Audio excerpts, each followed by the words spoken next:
Hey everyone, this is Chuck. Hope you're doing well here.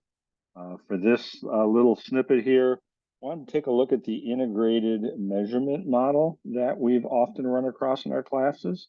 So let me share screen here real fast. We'll jump over to the whiteboard.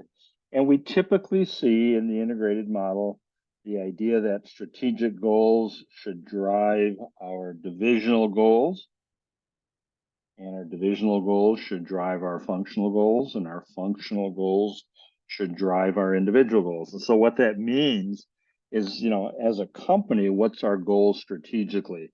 I know Lafley talks often about where we're going to play, how we're going to win, what's our plan to get there, but what are those goals within that we're trying to accomplish at this top level? And then many companies have divisions, of course, so businesses within the larger umbrella of the company, and each of those divisions have to have measurements also. And we typically talk about the balance scorecard from Kaplan and Norton's balance scorecard. And typically they talk about the four areas of financial, customer measurements or customer goals, business process, and learning and growth. And so those four put together become the goals within our division. And again, they have to support the goals of the company as a whole.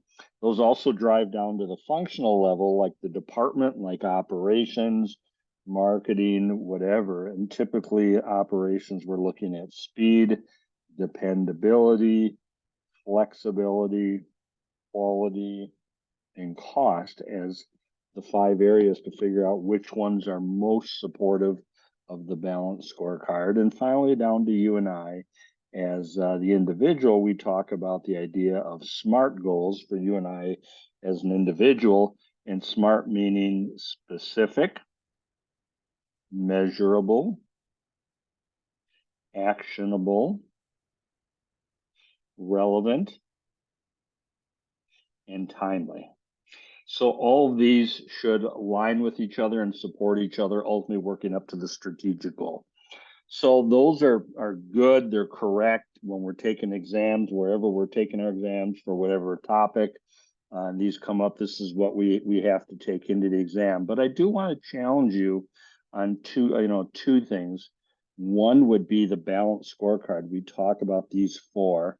Certainly not going to go against Kaplan and Norton as experts in it, but I do find myself wondering at times, are these the four for all companies? They seem to be pretty all-encompassing, but is it possible, and question in my mind, could there be a better combination of four? If that's the case, then perhaps we should go with those four, but it still maintains the idea of one measurement doesn't capture everything.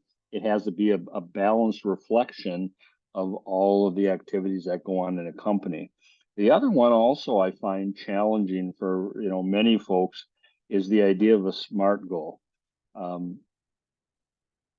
People understand it, people get it, but when it comes time to create a SMART goal, we don't dive as deep as we should or pin ourselves down as much as we should.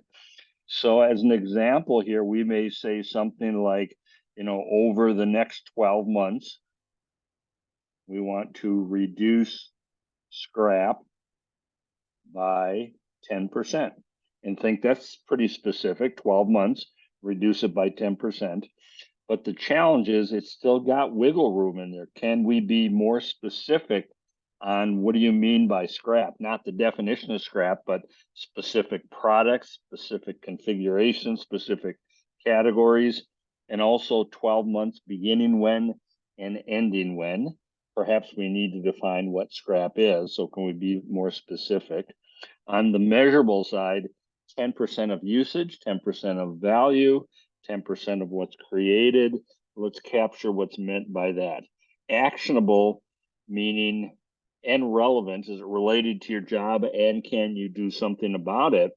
If you're the materials manager, but you don't, or the operator, but you don't have control over how much has been decided to make and for how long you're going to hold it, you could be the one stuck with all that inventory, yet there's nothing you could do about it because policies, procedures, aggregate inventory policies, may have been decided elsewhere. And then again, timely, having a time-bound, very specific deadline. So push yourself harder on the SMART goals to really pin down what we're going after. So the integrated measurement model isn't something new, also called the KPI tree. Very straightforward, but I think there's some value in thinking deeper about what do each of these elements mean and how do we apply them to our company and our organization as well.